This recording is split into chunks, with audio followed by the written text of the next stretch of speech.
Сәлем достар, бүгін біз тағы да басқа жерлерге саяхаттайтын боламыз. Сонымен бізбен бірге болыңыздар.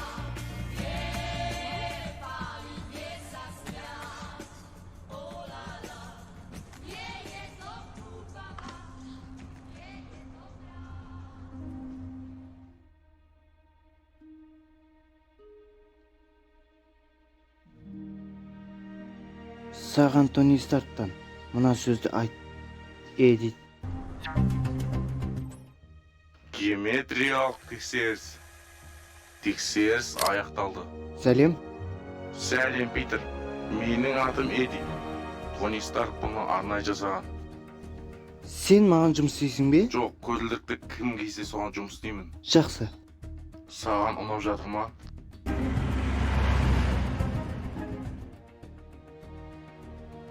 Эдит бұл көзілдірікті таққан адамның қай жерде екенін белгілеп отырады. Солай. Және де бұның мүмкіндіктері өте көп. Мысалы, адамдарға қарап, олар туралы ақпарат аласың.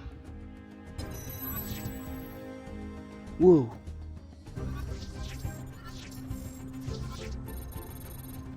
МЖді көрсетші. Жоқ, бұның дұрыс емес. Солай.